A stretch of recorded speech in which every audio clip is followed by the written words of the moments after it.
आप अपने बच्चे को सबसे बड़ा और सबसे अच्छा तोहफा क्या दे सकते हैं? जी हाँ, वो है उसका नाम। अगर आप उसका नाम ऐसा रखते हैं जो उसके बर्थ डेट से अलाइंड हो, तो उसके लिए वो सबसे अच्छा तोहफा होगा। तो उसके लिए आपको किन बातों का ध्यान रखना है, आपको एक बेबी का नाम चूज करने के टाइम किन बातों को मद्देनजर रखना है और इग्नोर नहीं करना है, वो सब हम जानेंगे आज के इस वीडियो में। नमस्ते, मैं हूँ श्वेता सुरेखा और आप सब देख रहे हैं एंकर ऑफ होप। बच्चे आने की हम सबको बहुत खुशी होती है and we want to do the best for the baby, है ना। डेट ऑफ बर्थ जो होता है, जिस तारीख पर बच्चे की जन्म होती है, वो पहले से ही तय होता है। This is a gift by the God. But एक गिफ्ट, एक तोहफा जो हम या आप एज पेरेंट्स अपने बच्चे को दे सकते हैं, जो उसके लिए बहुत लाभदायक होगा, वो है उसका नाम। अगर आप उसका नाम एज पर न्यूमरोलॉजी रखते हैं, जो कि उसके बर्थ ऑफ डेट से, जो उसके मूलांक और भाग्यांक दोनों से बहुत वेल अलाइंड हो, तो उसे जीवन में जो अननेसेसरी ऑब्स्टिकल्स होते हैं, चाहे वो उसकी पढ़ाई में हो, उसकी पर्सनालिटी, आगे चल के उसकी करियर, रिलेशनशिप्स, उन चीज़ों का उन्हें सामना नहीं करना पड़ता है।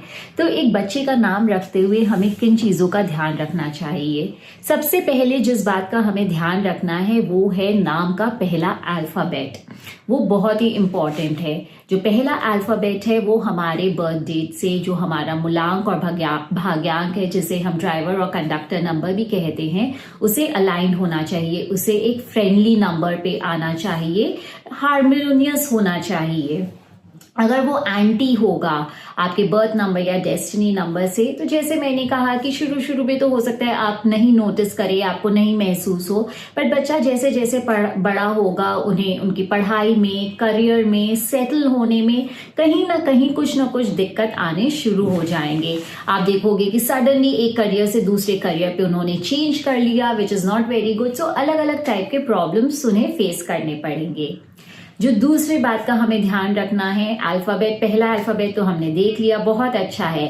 बट जो पहला नाम, जो फर्स्ट नेम होता है, जिस नाम से आप अपने बच्चे को पुकारोगे, जिसे हम कॉलिंग नेम भी कहते हैं, वो जो हम डे टू डे लाइफ में यूज करते हैं, वो अगेन एक अच्छे नंबर पे आना चाहिए। सपोजिंग आपके बच्चे के लिए 6 is a good number, but अब 6 भी वो कौन से कंपाउंड नंबर से आ रहा है? क्या वो 15 से आ रहा है, 24 से, 33 से, 42 या 51? There are lot of combinations. And वो कंपाउंड नंबर आपके बच्चे के लिए कितना वेल अलाइंड है, कितना अच्छा है, उसका भी हमें बहुत ध्यान रखना है। अगर आप शुरुआत से ही अपने बच्चे को एक लकी नाम देते हो, तो शुरू से ही आप देखोगे कि उसकी जो प्रोग्रेस है compare to others around him और हर, वो काफी अच्छी होगी। उन्हें अननेसेसरी रुकावटों का सामना नहीं करना पड़ेगा। जो थर्ड बहुत इंपॉर्टेंट चीज का हमें ध्यान रखना है बच्चे का नाम रखते वक्त, वो है उनका सर नेम, जो जिसे हम फुल नेम कहते हैं। First name and sir name बना के जो फुल नेम होता है।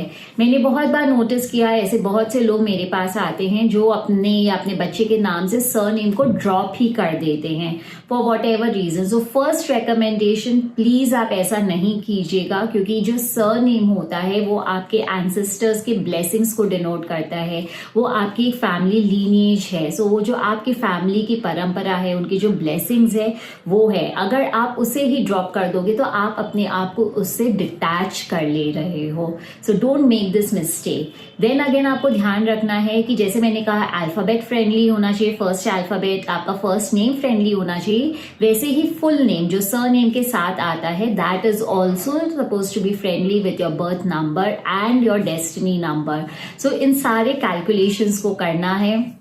बहुत से लोग ये मिस्टेक करते हैं कि खुद ही न्यूमरोलॉजिस्ट बन जाते हैं और खुद ही करने की कोशिश करते हैं। But either you be very sure आप जो कर रहे हो, अदरवाइज आप अच्छा करने के बजाय नुकसान कर बैठोगे, which is not going to be good for anyone. साथ ही साथ अब हम आते हैं वावल्स एंड कॉन्सोनेंट्स पे। जैसे कि मैंने कहा, बहुत से लोग खुद से अपना नेम करेक्शन करना चाहते हैं और कर भी लेते हैं और उन्हें रिजल्ट्स नहीं मिलता है। वो इसलिए क्योंकि there is much more to this subject. आपका जो हर एक वावल है उसका भी एक सिग्निफिकेंस है। जो आपके वावल्स होते हैं नाम में, वो आपके सोल एसेंस को डिनोट करते हैं कि आप अपने आंतरिक इच्छा से क्या चाहते हो करना जीवन में, what is that what you want to achieve. जब आप नेम करेक्शन करते वक्त, स्पेशली जब फर्स्ट वावल के साथ छेड़छाड़ कर देते हो, तो आप उसके पूरे एसेंस को हिला देते हो। और इसीलिए बहुत बार आप नोटिस करोगे कि जब आप बिना कंप्लीट नॉलेज के नेम करेक्शन करते हो तो आपको वो फायदा देने के बजाय नुकसान भी दे जाता है। That is how all these aspects needs to be taken into consideration। इसके साथ साथ एक बहुत इंपॉर्टेंट चीज होती है नेम करेक्शन में, विच इज प्रोनोलॉजी। जो हमारे साउंड्स होते हैं, there are some sounds which are negative, some sounds which are positive. जैसे मैं कुछ एग्जांपल्स दूंगी। जैसे अगर आपके नाम में लू लू का प्रोनाउंसिएशन आता है, साउंड आता है, तो वो आपके लिए धन योग बनाता है। It helps you accumulate wealth. इसी तरीके से अगर आपके नाम में री आता है, दैट मीन्स वो बच्चा काफी इंटेलिजेंट होता है। So this is how pronology is also very important. हम हर टाइम हर नेम में पॉजिटिव प्रोनोलॉजी मे बी नहीं दे पाए, but as a professional, as numerologist, we always try and we make sure कि एटलीस्ट आपके नाम में नेगेटिव प्रोनोलॉजी ना हो।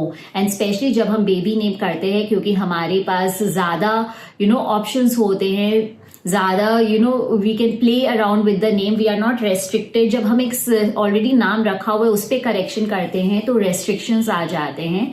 सो दैट इज वाई अगर आप ये वीडियो देख रहे हो तो अब आपके घर में कोई भी बच्चा हो तो I would recommend make use of this awareness. And आप अपने घर में या अपने दोस्तों, फैमिली, जिनके भी बच्चे हो रहे, at least make utilization of this science and study so that आगे जनरेशन को सफर न करना पड़े। I hope you will find this video useful. Share it so that maximum people can benefit. And thank you so much for watching us.